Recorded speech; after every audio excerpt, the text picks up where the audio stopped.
the podcast, hello on Facebook, hello on Instagram, and hello over there on YouTube. Great to see everyone.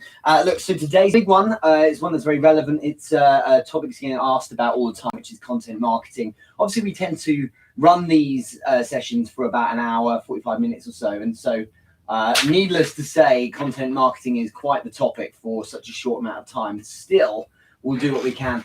Thank you in advance. So many great questions have come through today. If you have any questions about content marketing, stick them in here. But it's great to see everyone piling in. So Screws Stigmas, Budding Millionaire, and Ezra Got Tepe. I'm sorry if I said the name wrong. On Instagram, hi, Eileen, Danny, and Daniel already jumping in on Facebook as well. And great to see some people, I don't know who actually at this stage, on YouTube. So last week was fantastic, absolutely brilliant. And what we've had was quite the week where we started with an amazing Q&A. I really enjoyed the AMA approach. We had the September Entrepreneur Business Live event. So Kevin Lee, who's an executive vice president of design on the board over at Visa, the payment card business. Ex-Samsung, ex-PayPal, ex-eBay was the keynote at the event.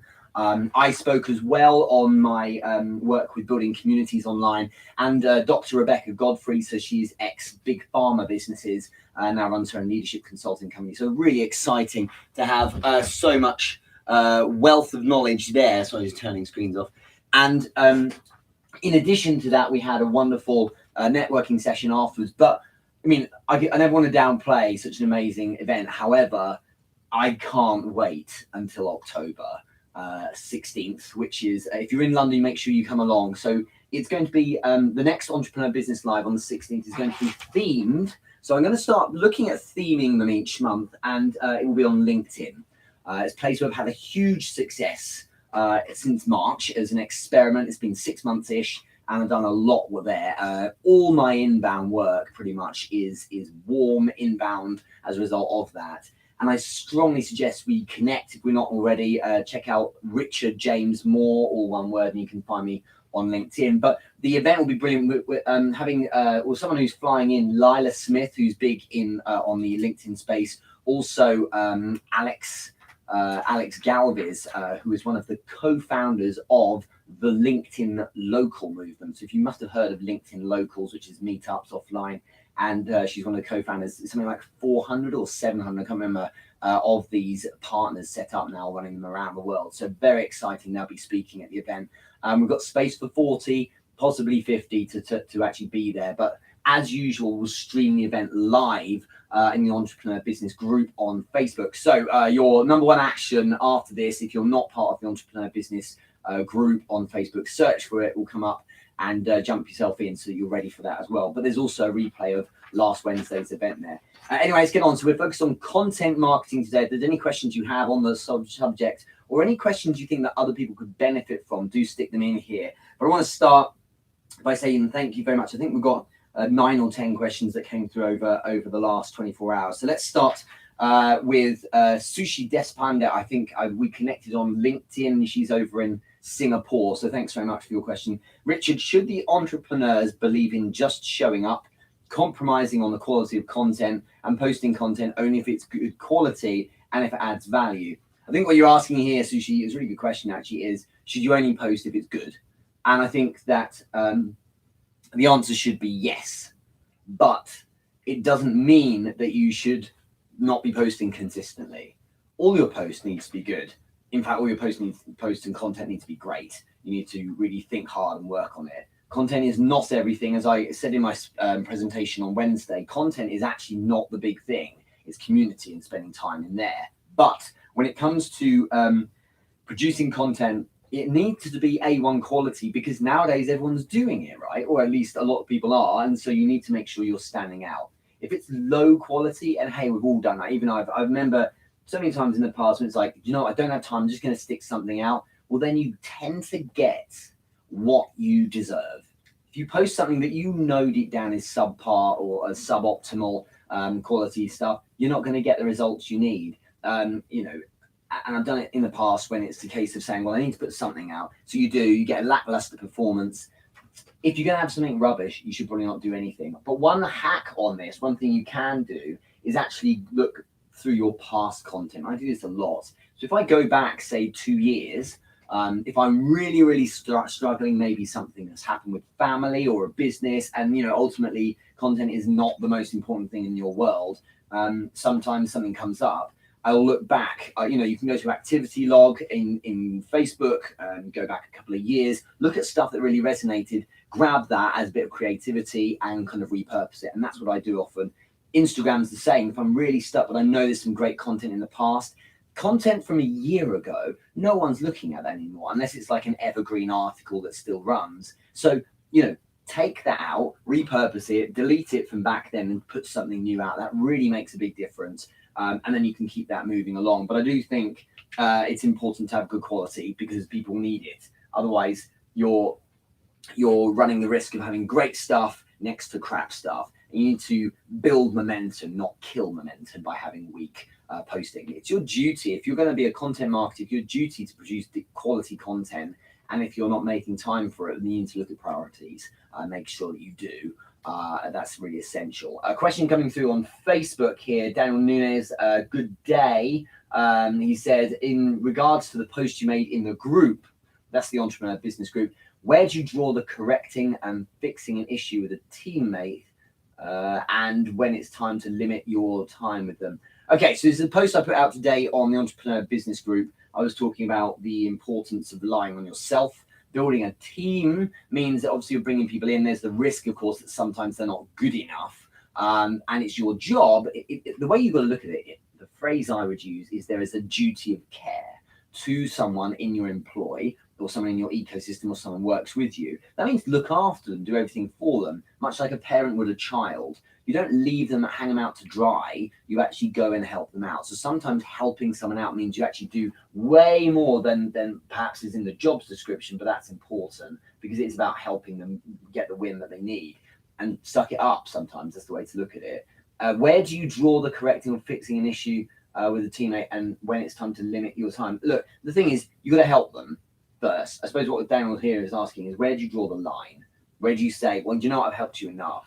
If it's repeated, I actually have a load of tolerance for this kind of thing. Some people have no tolerance. I know leaders that I work with that are like, they will say to someone, well, can't you work this out?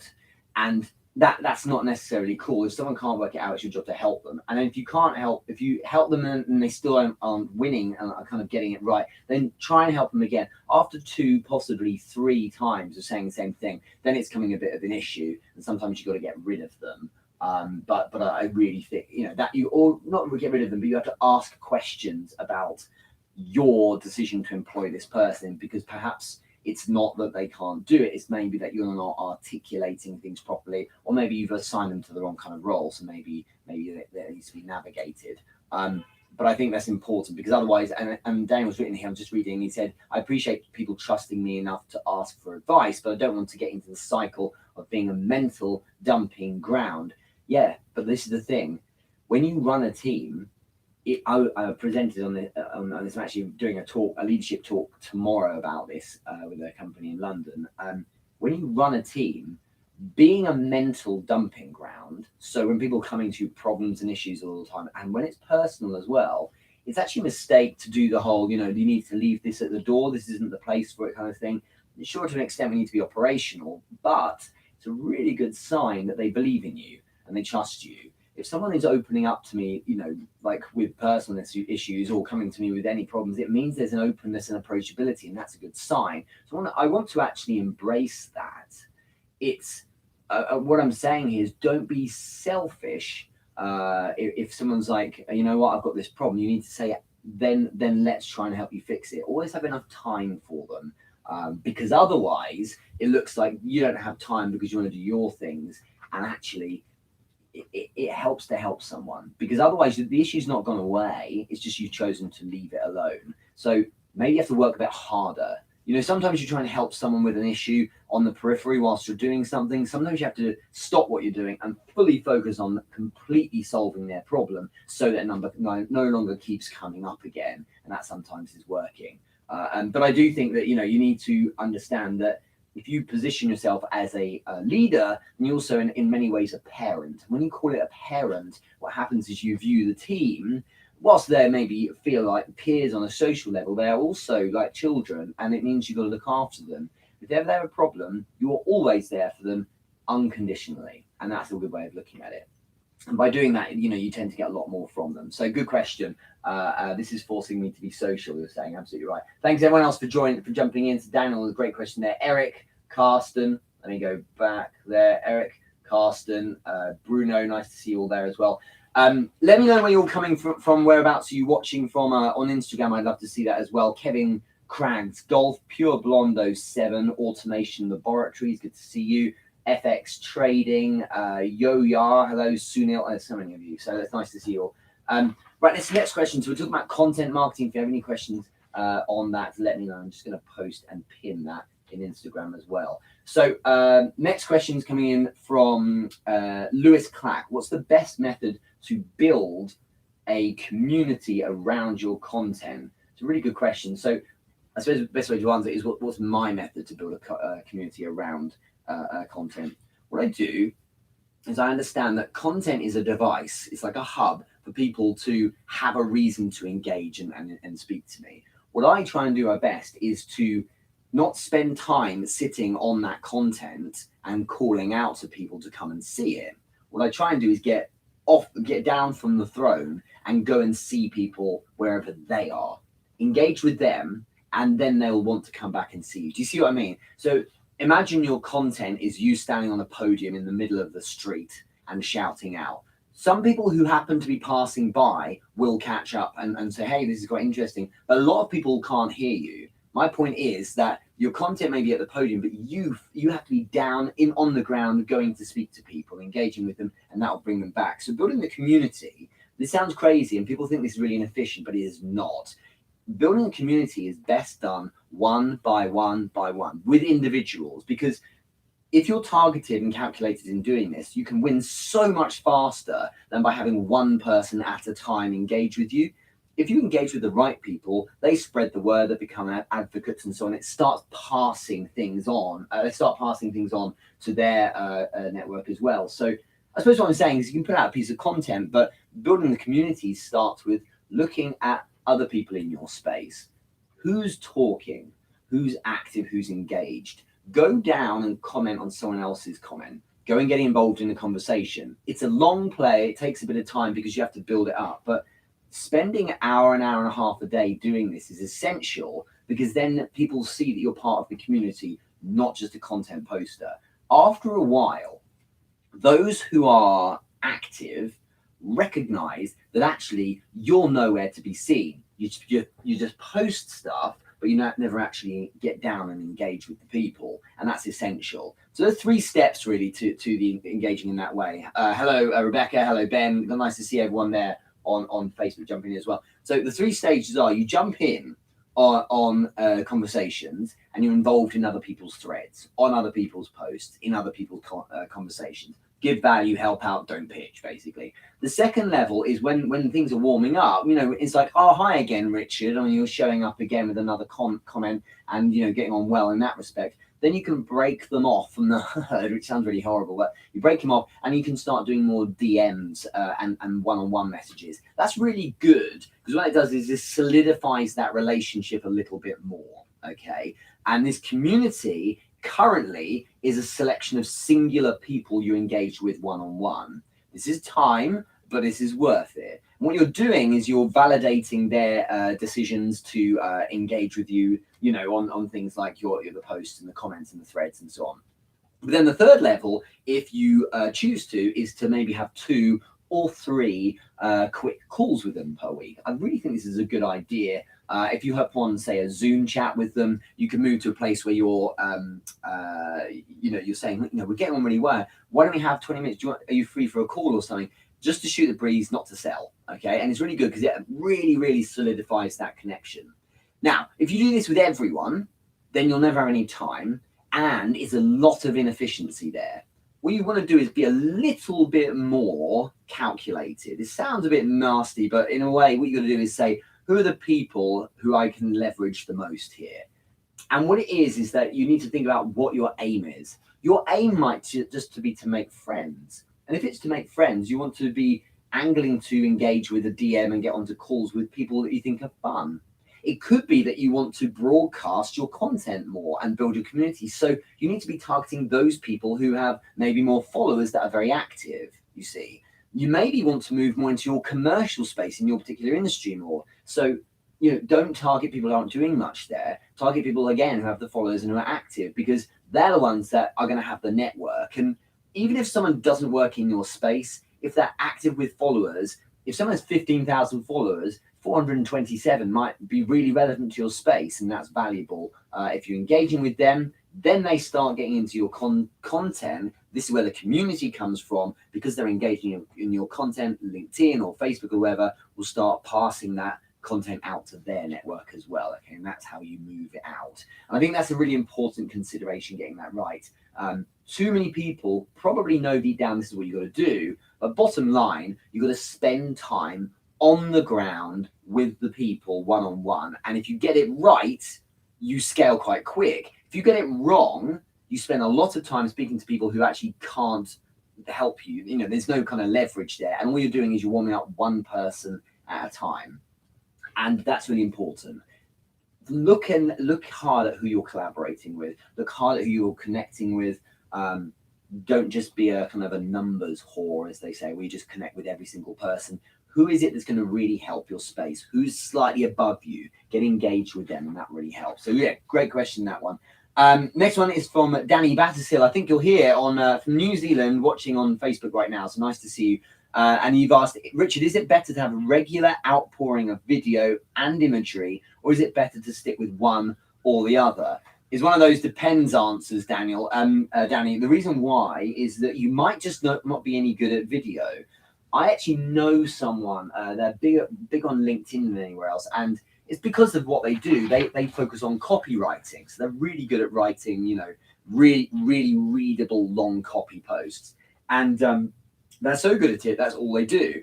And I know deep down that they don't want to do video, which is cool. You kind of, my opinion is you shouldn't knock it till you try it. So how do you know if you're any good at video? Well, you should do it first, rather than think, I don't think I'd like to do it, I don't think I'd be any good. You have to do it first, and then you'll know whether or not you're any good. It's actually quite exhilarating the first time you do it, and it's really never as bad as you think it is. But this person in particular only writes, not even images, like literally nothing, and it works for them. They get a load of business out of this, and I think that works so well. Why would you change? If you're great at video and that's your thing, then good. I love writing. I don't have as much time for it, so it usually is longer copy around captions as a caption text around, say, a video. For me personally, video is really powerful.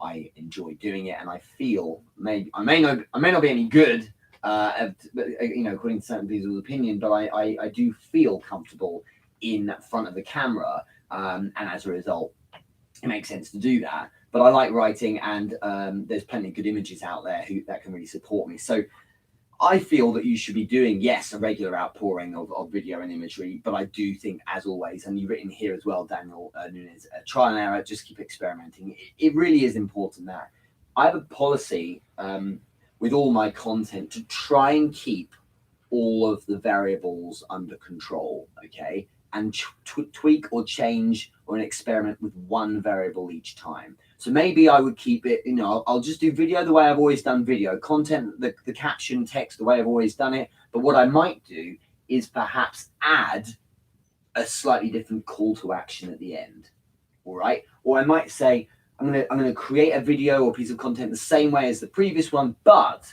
what I will do is perhaps try doing it in black and white. Let's see what the traction's like then, or try a different time of day or something. So trying to tweak one thing at a time, that tends to help, and that's how you find out if you're any good. Ultimately, your audience tends to tell you if you're any good with certain things because you get feedback or not. There's so many experiments I do with posts that sometimes they just crash and burn and don't get any engagement at all. And I think the way to look at it is you should never be scared to sacrifice a piece of content in order to experiment. Because when I get asked, Richard, what happens if you do this? Richard, how about a question like is it better to have a regular outpouring of video and imagery, or is it better to stick with one or the other? I can only answer that if I've been a practitioner, right? I can't do conjecture. I can't read it in a book and go, well, this is the answer because this person read it. It's always better to do it yourself and then say, well, there's my opinion. So this is 112 weeks we've done this Q&A now. So and all the opinions are my own, and a lot of the ideas I kind of knew from the start, but a lot of them have been kind of experimented on over time. And by spending time on the pitch doing this kind of thing, it allows me to say, actually, this tends to work in my experience. Be a practitioner and experiment. And as, like I say, be willing to sacrifice content in the name of experimenting. You may be doing really well, but you don't know how well you could be doing when things could be done slightly differently. So that's important. So many people are jumping on Facebook and Instagram and a little bit on a few people there on YouTube as well. And I see you, Vinu. Hello. But I do think it's important to think about it that way. So thanks so much, everyone, for watching. Okay, next question from Mike Dow. I think it's one of your first questions, actually. So welcome and thanks very much for sharing. We're looking at content marketing today, by the way. So if you have a question on that, do ask. Mike has asked, Richard, what's a good way to reach out to someone who has expertise your audience may be interested in, especially if you have a very small audience? I want to interview an expert because it will create better content than if I do it myself. Great example of this. Two examples, in fact. On Wednesday last week, an executive vice president, so very, very, very high up in Visa, spoke at my new event. It's only the second Entrepreneur Business Live we ran, and he was cool with speaking. There's like 20 people in the room, so very, very small, intimate audience, because we're kind of July, September, and the October one are kind of me experimenting with a smaller scale one before we scale up from November. And it was really amazing to get him in there. I did not approach Kevin Lee and say, hey, will you speak at my event? That was actually a very long play. And I got in touch with Kevin Lee back in 2016 when I was building the 8-Step Startup course. This is a course where I engage with different people in the industry for ideas and advice, and built a course around them and their kind of notions on building a startup. And Kevin Lee was interesting because his focus is on design and the customer journey and so on. And I engaged with him because I saw what he'd worked on, and I showed interest in what he writes about. I read his content, his articles. I had a query or two about the space he was in, and I showed up basically in his world. Now, by doing that, I showed I was interested in him first. And then then I was able to ask for a little bit of advice. And obviously that's good for ego, right? If you say, could I have a bit of advice on the thing you're really good at, people like to do that. And that was that. So then when I was able to warm this relationship up again this year and circle back and say, I said, you know what, that was really valuable, because it really helped a lot of the students as well as myself. So thanks very much. And he was like, hey, no problem at all, anytime. And then I said, I'm running an event on this thing. I would love to have you come in and speak, because I know that the business owners in attendance will really benefit from this. And of course, he was all over it. But I'd started way back. The other one, in the first Entrepreneur Business Live event, so this was back in July. But thumbs up if any of you have heard of Influensive. If you don't know, you should check it out. Influensive.com. It's like a magazine for entrepreneurs, if you like. We're really well known, and a massive in the entrepreneur space. People like Grant Cardone write for it and so on as well. I'm very lucky to have written for it. One of the co-founders, because it's founded by two guys called Brian Evans and also Clinton Senkow over in Canada. Clinton, I just engage with his content all the time. He's a founder of this business. I knew that if I just played the long game long enough, I was always there. I'm always sharing I'm commenting his content. I'm supportive, because he's a guy up here.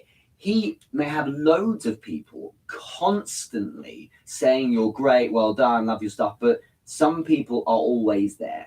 And if they're always there, then you tend to notice after a while. I notice the people who are here all the time. and it means if they need something, I do give some like massive amount of favoritism in their direction, because I know they've been here for the long haul. And it, you know, there may be thousands of people who cross your path in a year online, but those few that stand out because they are showing up all the time. And that's what I did with him. So when it came to ask, he was like, no problem, so let's just stream. I said, I need 10 minutes, stream it. And of course, it's great, you know, it's great promotion for you. So I was like, I'm up for this, no problem at all. When he's in London next, we're probably going to hook up. And it's like, the fact I could be involved with this guy is all down to me constantly not asking for anything, but just focusing on sharing and supporting. Whenever I wrote an article that went into influensive.com, I think one of the first ones, it was shared like 100 odd times, as a huge amount of time.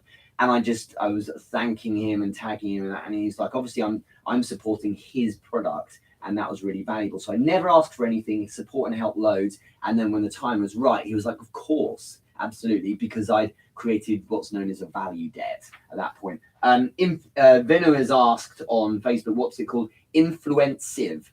So INFLUENCIVE.com, influensive.com. And Daniel Nunes has written, Oleg. Yeah, Oleg's this big CTO. If he posts something on on LinkedIn, within an hour, he'll have thousands of likes and hundreds of comments on it. So I don't know how he gets through it all. That's a difficult one to crack. But there's another person called Bridget Hyacinth. You see, what you need to do with these people is look at where it is quiet. This is already how you do it. There was a LinkedIn influencer called Natalie Rizzo. She's over in LA.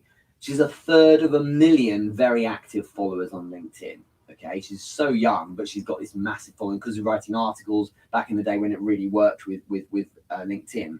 But I found that on Instagram, she was very quiet, in the sense that there was no big audience. And so if you write a comment there or send a DM, it got picked up. It's less so the case now because you're getting more and more popular, but you'll look for where things are quiet.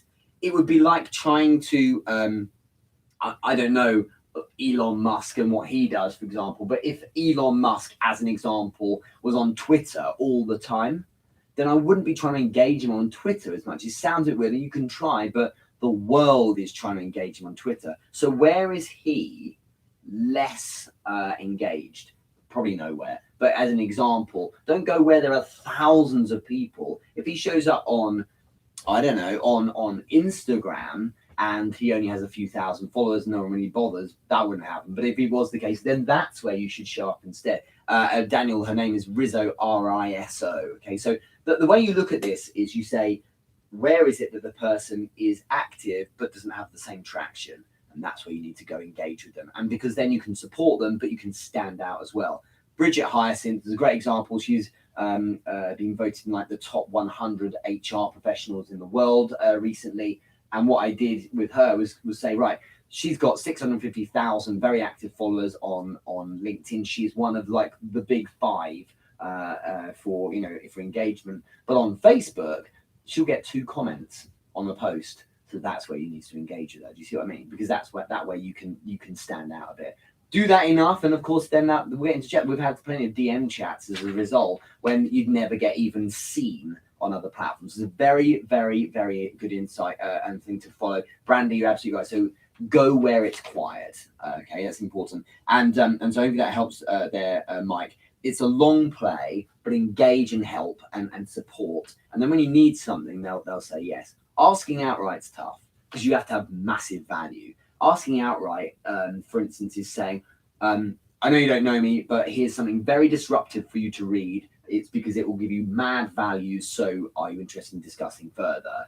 You have to be able to smash something out of the ballpark. Like say, I have the attention of a load of your customers. Would you like to do something with it? Then people pay attention. But otherwise, it's like you're just one of thousands of others doing the same kind of thing. But yeah, good luck with that. And in DM me if you want some more help with it. Next one, Lewis Clack. We've answered him already. Jack Atkinson has asked, Richard, what platform works best for keeping in touch? Facebook Live, vlogging on your YouTube channel, podcasts, Facebook, Twitter, Instagram, daily posts. Yes, they all do. There's no one. And again, it's down to what works best for you. To be honest with you, I would say my YouTube is probably the place where I get least engagement. But the reason why is not because it's YouTube. The reason why is my fault. Is because I've not been all in as much as I am on IGFB and LinkedIn. It's as simple as that. You get out what you put in, right? And I think the best for keeping in touch, I do love Facebook Live because I've got people right here. I always do it Monday, 1 p.m. London time, because then I catch most of the time zones in the States, and even those guys like Danny Battersill over at New Zealand.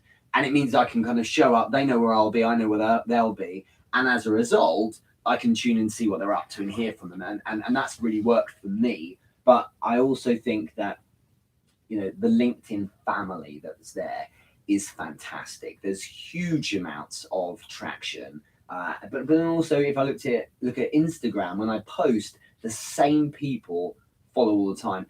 Personally, I think Instagram stories is probably one of my best places for keeping in touch, because when I post a story, it's the same few hundred people. I do recognize them over and over again are showing up, checking things out. So it's a nice way to see if people are watching and paying attention. But Facebook is just all in on engagement. It really works, and because I've got the group as well as the page and the live stuff, it just makes a lot of sense to do it. So you should be trying lots of these. We were doing Twitter for a while. We've actually decided to put pause on Twitter, not because it doesn't work, but because we're not putting the time and energy into it. So it's a half-hearted thing. So we decided not to do it properly or not at all. So we freed up a bit of resource and went all in a different direction. That's helped us so much more instead.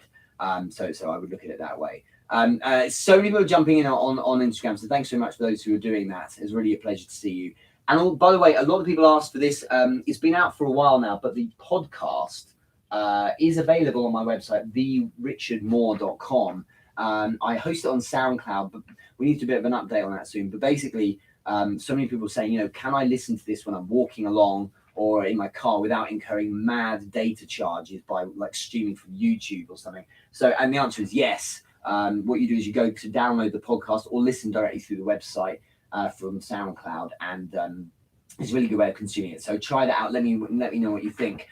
Just going to pause here and ask you lot a question.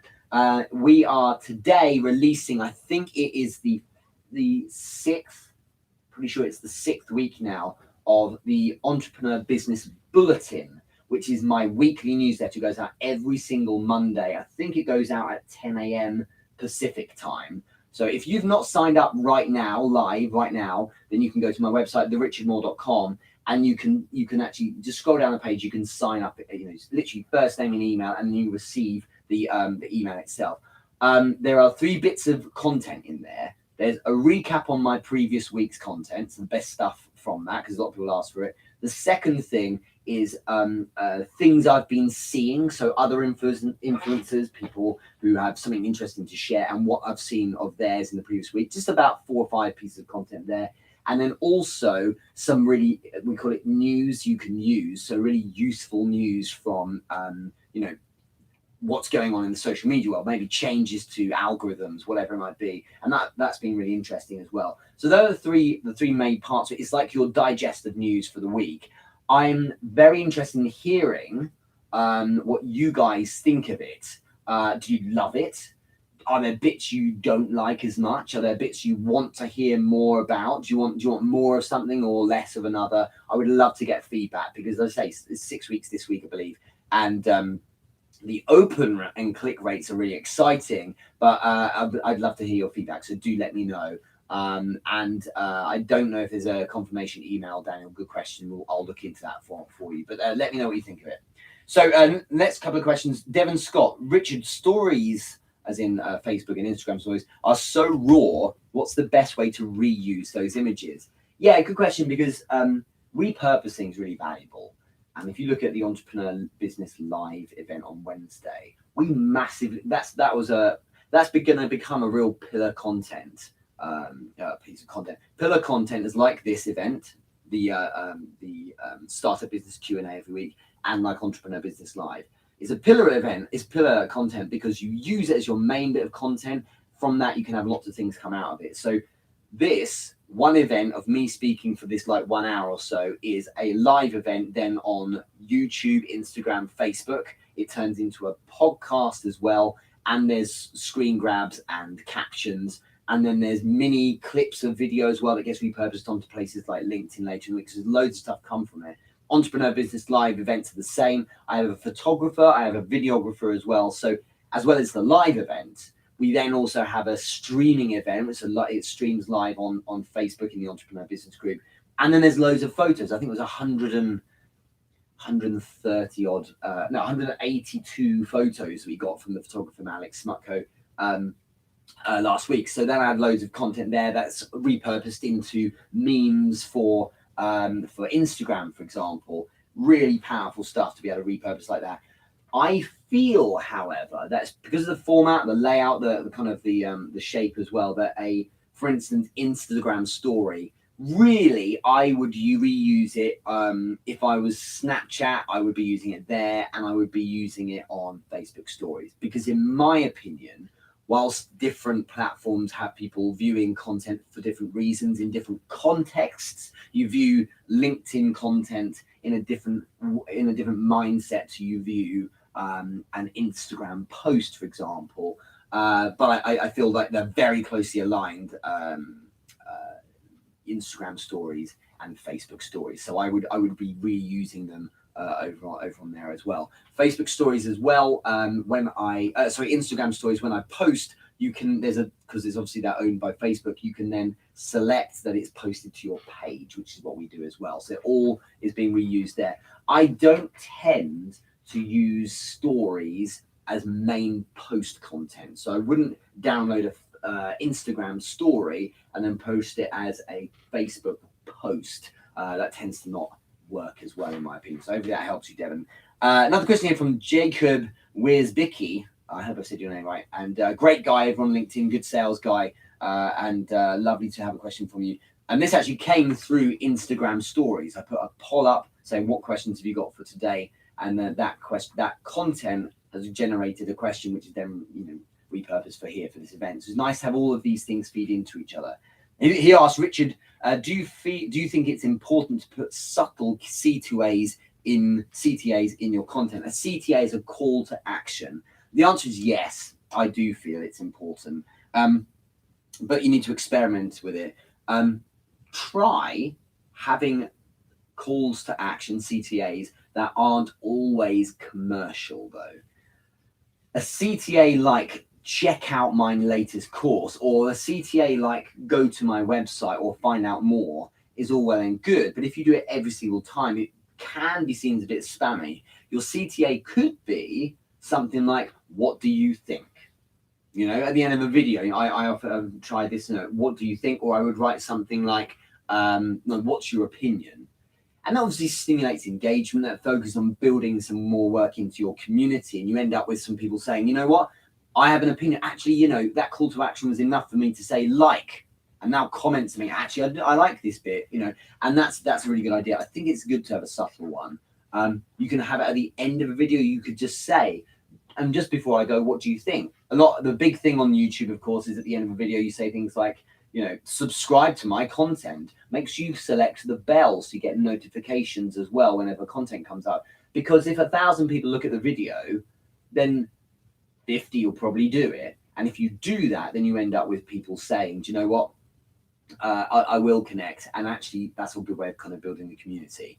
Daniel, love Jacob, Underdog Media. Yeah, Underdog Media is his business. A really great guy. I don't know if you're asking me what's my favorite color. My favorite color is blue, actually. So thanks so much, Daniel, for that. Great content marketing question. So yeah, that's my response there. I think you should put subtle CTAs in, because if you work so hard to build great content, but then you don't ask for any engagement, or you don't do something that even subtly stimulates engagement, your content arguably doesn't go as far as it might. And it's better to ask to put a CTA in at the end after some great value to say, hey, what's your opinion, and stimulate some conversation, because of course then that will help with the algorithm and so on and getting more people involved. It's better to do that than to not. Because you might piss off one or two people by asking, but you're probably going to get way more in return because more people will get engaged with you. So I strongly believe that a subtle CTA is a good idea. Let's do one more question. So Nadine Lever Langlois has asked, Richard, hypothetically, you have 800 connection requests, 70 messages, 200 notifications, which is mentions and tags and comments on yours and others' posts, all on LinkedIn. You can address only 3 individuals or comments or messages per day. How do you prioritize that? Why only 3? I would be doing more than that, I would say. I think it's a very important thing to try and stay on top of it. If you're so illustrious that you're getting that many per post or comment, then we're in a bit of an issue. And with that kind of engagement, I would be saying, there's no way I wouldn't be getting an assistant in to help me out here. But what you've got to do is you ask yourself, Nadine, what are my actual priorities here? You only know how to prioritize something if you know what your priorities are. Okay, so it might be that you've produced some kind of content that's about promoting something. So what I want to do is do a high-level scan, just a quick pass over everything. Is there anything like low-hanging fruit? I remember recently there's someone who produced a piece of content for LinkedIn that went north of 100,000 views. And I remember them telling me within a week, they had over 1,000 comments. No, not even comments, 1,000 messages in their inbox. 1,000 messages. And I said, what you need, so she got an intern, she did exactly the right thing, got an intern and said, your job's to scan through it and look for low-hanging fruit. That's people saying, hey, this is great. Can we hop on a call? Is there any, would it be possible to buy something from you? If that's your priority. It might be your priority to get onto podcasts. So you scan through, in that instance, the 1,000 messages and say, anyone asking for me to be in an interview, and you get them all the time. I get them all the time. Hey, could I interview, or something like that? So that's the ones you kind of pick those out. And what you do is it's called triage. That's what they have in hospitals. What they do is they see who's coming in and they prioritize. In a hospital, that what their priority is getting people fixed up and well so they can leave, but there's an order. If I've got a sore foot, I'll get seen. But if someone comes in with an axe wound, they'll get seen first, because priorities is to get the more urgent things done. And that's what will happen. So it's the same here. Where's the low-hanging fruit? Where are the wins straight away? And what you do is you end up with some of those messages you probably never get to, because they're people who just want, and they're not giving you any kind of value at all. And by the time you might actually get to them, there are other ones on top. If you can only pick 3, you need to do a high-level sweep first, because you might pick the wrong 3, and it'll be better use of your time to take a step back and do a scan first than to not, and to take, say, the first 3. Mistake. Because every time you take the first 3, it could be the last 3 message in the connection requests, 798, 799, and 800, Nadine, that are the ones you really want. So if you have that many, I get an intern in, seriously, or a VA for an hour. I want you to scan through this and see what you can do. If there's anything standing out here, that might be a good idea, because that's time otherwise. But it feels like that, to me, that feels like a backlog. And knowing you as I do, I think there might be a backlog. You got to do little and often, chip away at it. And I'm pretty much on point with mine. So if there are messages and things, there aren't that many outstanding, I stay on top of it. A couple of times a day, check in, handle the connection requests and so on, and then that's it. Like with the Entrepreneur Business Group, if I don't deal with the membership requests, I end up with dozens and dozens and dozens of them accumulating over the days, and I need to keep working through them. For every 5 or 6 people that membership request into the Entrepreneur Business Group, there's probably 1 or 2 that I'll accept, because most people are clearly going to spam the group and clearly aren't interested in contributing, so they get declined. But I have to do it regularly, otherwise it'll just be, there's too much, So I would do that. I would get someone to look at it for an hour. What are the things that jump off the page? There'll be plenty of crap. Plenty you can go delete, and you can get on top of it. And once you've done that, you stay on top. Simple as that. It's part of the hustle, Let's look up to Facebook. There's a few comments coming through here.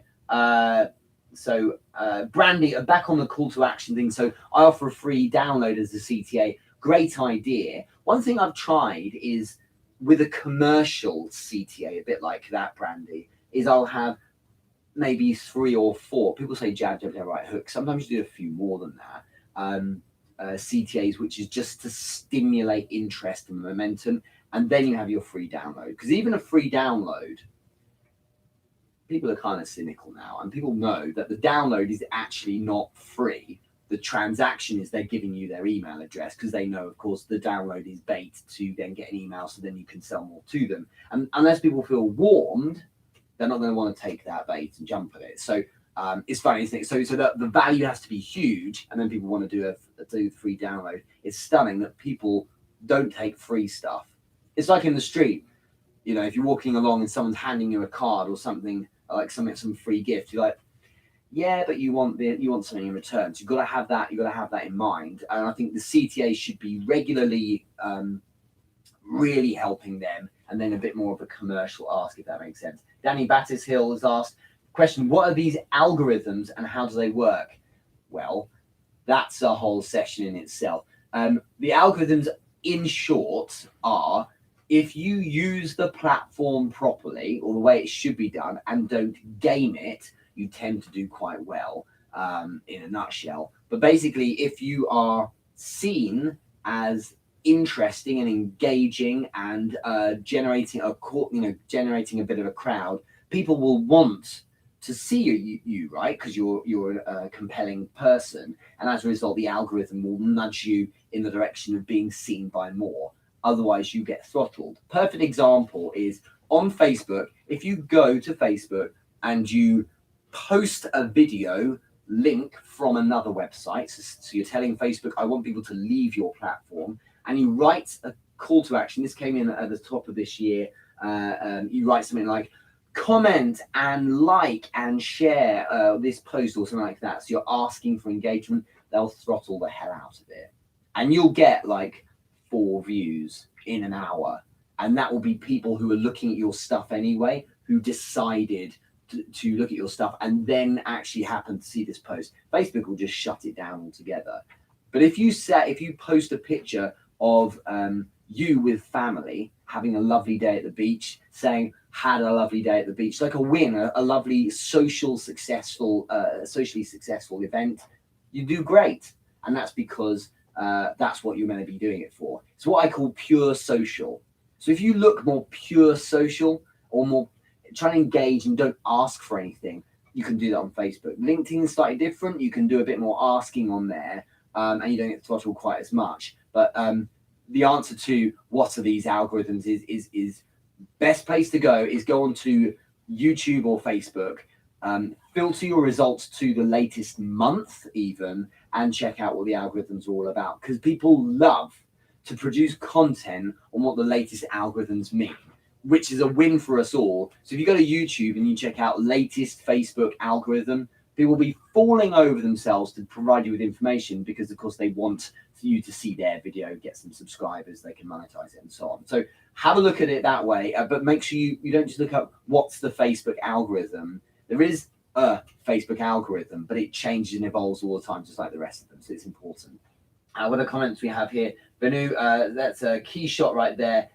People like to be directed in, as in told what to do next. Yeah, the point of a call to action is it's stunning how people won't take any action unless they're told to. That's why at the end of a video, for instance, on YouTube, it's wise to say, like my stuff. If you liked it, you know, click on the like button. If you don't like it, give me a thumbs down. Give me a comment, because most people will just watch passively and then move on otherwise. So if they're engaged, they liked it, tell them to do something, okay? So hopefully that helps. Yeah, Sherry, that's right. That's the analogy on the triage method for how things work with you being seen. Just checking if there's any more questions. Russ Avery, nice to see you with me on Wednesday. David Potts, good to see you here. Nice to see everyone. So I think that's all the questions. If I answered them all. Michael Getty. Michael Getty has asked, Richard, how do you find that niche that will not only just draw interest, but keep it alive? If you are doing what everyone else is doing, you get lost in the shuffle. Who else has had this problem? Hands up if you have. A lot of people have this issue of like, how do I find my niche? Your niche may well be you. You are the niche. What I meant is that you could just be talking about sales in general, or be a motivational speaker, right? Everyone's doing that, right? So the thing that makes you a bit niche is the way you do it. So massively be you, right? If you are massively all in on being you, there'll be loads and loads and loads of people who don't like it, but there'll be some who think it's great, and that's all that matters. And you work with them. By industry, look at getting a bit more niche. Maybe that's locality. Okay, maybe it's I'm just going to work in my domestic space in my country, or it might be in terms of something about the kind of sales you do. I work in all the product of the area you work in, so I work a lot in sales and with startups. But I also work mostly with startups on the online space, and with sales, I look mostly at the corporate sales space because there areas I've got loads of skin in the game in. So that's what I tend to broadcast my content with, a signal, pure signal, that is relevant to that particular space. And I think doing it that way is wise, because then you're projecting over time constantly this message that that's what it is you do. But here's the thing: don't let it paralyze you not knowing what your niche is. Instead, do what you think is probably about right and go on that. And what happens is, for instance, when you produce video or talk or share your philosophy, a bit like I do on these streams. I mean, as I say, this is week 112 of doing these live streams now, and it allows you to hone your philosophy and hear yourself talk about your space and your niche. And if you do that enough, you tend to think to yourself, do you know what? I'm sounding about right. It makes sense to me, and people are liking this. Or actually, no, I don't believe in that. And you start kind of pivoting or evolving and changing where you go. Hearing yourself and sharing your thing allows you actually to niche down better, because you realize where you really hit a sweet spot. And that's really, really important. But do not try and work out the niche too much before getting on the pitch and trying it out. And here's the best analogy for this. How do you know, before playing a game of your first ever game of football, how do you know if you're a winger, a striker, a defender, or a goalkeeper, or really shouldn't be on the pitch at all? Maybe you're a big coach, best as a coach. How do you know? You don't. You could spend time thinking, simulating in your head, doing conjecture, but it's far better to go play football for a bit, and then you find out where you're good. I was good on the wing because I was a fast runner and I was good at crossing the ball. And then I realized, and I only found that out because I played football a load, and realized I wasn't so good at in the striking zone. I was better on the winger because I could see the pitch a lot more. I wasn't as good as defending because I wasn't hard enough on the tackle. I was always better at being kind of swift and running around. So I played on the wing more. I kind of, even when I was in the defending role, I started moving to the wing. But then, when I played on the wing, I realised that actually always was going to that side. I would play on the right-hand side rather than left, because my left foot was not nearly as strong as my right. And that's how I niched down more. Do you see what I mean? I realised how much, what kind of right winger I could become. Was I going to be a playmaker, or the kind that would take the ball and run at defence and dribble around and then set up the striker? It was the former. I was the guy that when the ball came to me, I would run to create space because I was fast, and then I would look for an opening, and then I would do the maybe not quite David Beckham-esque cross, but I would get something in, and it would go from there. I managed to find my niche by being on the pitch, literally, and find out where I could work best. And that's how you guys need to do the same. It's the way to do it. Test, and you'll hear. But don't think it's going to come over 3 or 4 days. My first consulting was much broader than what I probably do now. And it's by hearing yourself and engaging with others that you actually find out where you're best. So that's important. I want to say thanks so much. It's been a great session. I think someone asked a question a bit earlier. Angelina Evans official has asked, what's your definition of content marketing? My definition of content marketing is leveraging attention that you can gain through content. Now, the reason I say it like that is because it's not all about content, it's about getting attention and leveraging it, which basically is my way of saying community. Content is your device, community is the game. So make sure you're focused in on that, because that's where you go from there. Thank you so much, everyone, for watching today. This has been 112th episode. I'm all ears for next week. What theme would you like us to focus on for episode 113? It's the same time next week. We'll be here at 1 p.m. London time. Thanks so much for everyone on YouTube. And here's your example of the call to action. If you liked it and you stayed this long, like the video, make sure you subscribe and click the bell so you get to notifications of it. And thanks also everyone who is listening on the podcast.